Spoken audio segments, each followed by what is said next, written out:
Health, lovely to see you. It's great to be here. Good morning. Fantastic, and you've got the mug and the leather jacket. You're on brand. Yeah, fantastic.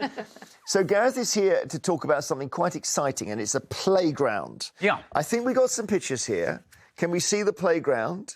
Can you tell us what you're looking at? So it's an interactive playground created by Virgin Media O2, which is it's a little sketch, a glimpse into what might be possible in the future based on broadband. I'm a bit of a geek, and I like the idea of getting technology out into the world, because at the moment, you know, parents, I think 60% of parents are concerned that kids aren't getting out enough and getting. Hang on, this is transformed at night. I think at night it was absolutely amazing. It looked completely normal. Yeah. So what's the geekery here then? Well, it's sensors, so as they come down the slide, they don't just come down the slide and nothing happens apart from their parents going, woo! But sound can be triggered. OK. Pressure pads, lights changing colours as they move, music tracks being created based on whatever, you know. At the moment, you go to a playground and maybe you bash something. Well, in the future, you'll be able to press a button and a screen will do something, and there'll be a more interactive element. This is about encouraging kids back into the playground at that point where, you know, I think as a parent... No, Storm's like, why are you laughing? I'm laughing because I'm like, everything that is happening now, I just look back at my childhood and go, how rubbish were playgrounds when I was younger? I mean, you're lucky if you've got a swing that worked. It was always wrapped around the top of the bar. Well, the big tech advance on playgrounds was that they put the floor became a bit rubbery. Do you remember that was incredible. Jackie and I were kids, it was concrete. It was designed, basically, if you fall over, you knock yourself out. It's done you no harms. Yeah. So you're going... My worry, I hate to worry about things, but obviously we worry about vandalism. Yes. And that it would have to be more robust. Than it would be. You'd have to have security guards there, because you'll have every 18-year-old in the country getting on doing your sound I think effects. if it was everywhere and it was built in, I think it could be great. And, you know, there's a lot of panic around technology and kids just staying in on their PlayStations and their mobile phones. I really like the idea of getting that out into the world, so technology becomes something we live with everywhere, rather than it just being sort of confined to a corner. And we had a story yesterday about recorders, didn't we? What was it? Did we mention recorders in schools or something? It was some. It was. Oh yeah, somebody. One of our guests was learning the recorder, and they said, "Oh, they learnt it in school." I approve. Yeah, right. Well, what happens after school with the recorder? This is my problem. I spent all that time learning the recorder only for nothing to happen. Well, no, well, I think that's. I mean.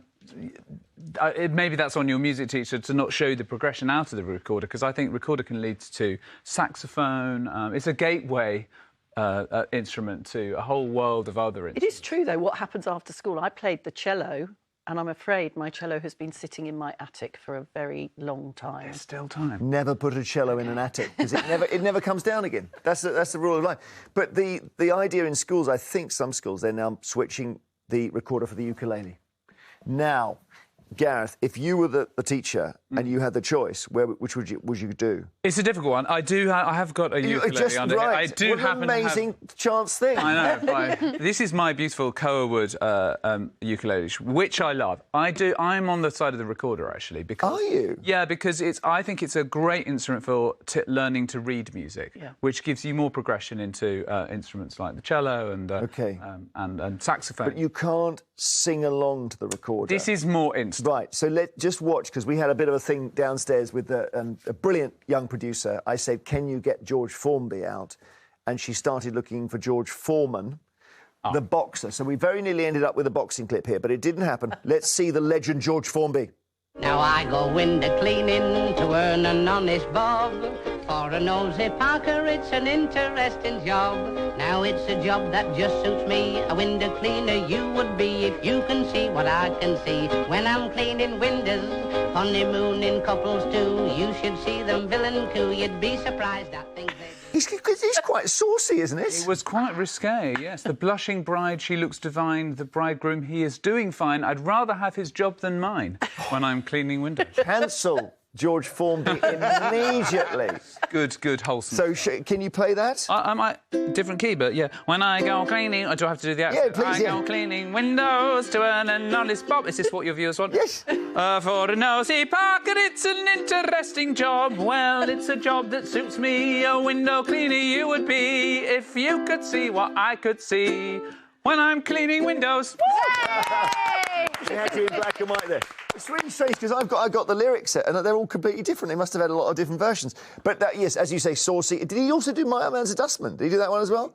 My old man's a dustman, he wears a dustman set. He did also play a banjolele, which was... Yes. It was a different instrument, it had a sort of banjo head. Somebody told me he was not playing a ukulele there, and you would immediately be. I think that one was, but I've often seen him with a banjolele. Obviously, a very flexible musician. Could you show me a chord? And I promise I've never touched the ukulele before. Certainly, so. you're left-handed, though, aren't you? I'd be like that, so I'm a bit. I'm thinking, is it bisexual? Yeah, this way. Ambisexual. Right. Okay. Yeah, so this one here. What do you mean, this one here? Just put any finger on there, and that's drum. And my work is done. Thank you. C major. So I go out one morning and I have a fantastic job. That's plenty. Thank you very much. Thank you so much. Next segment. Love that. Anyone got any musical skills they want to declare? Your cello? Piano? Absolutely nothing. But what about now? Storm is a young mum, and Otis is he's not even 6 months.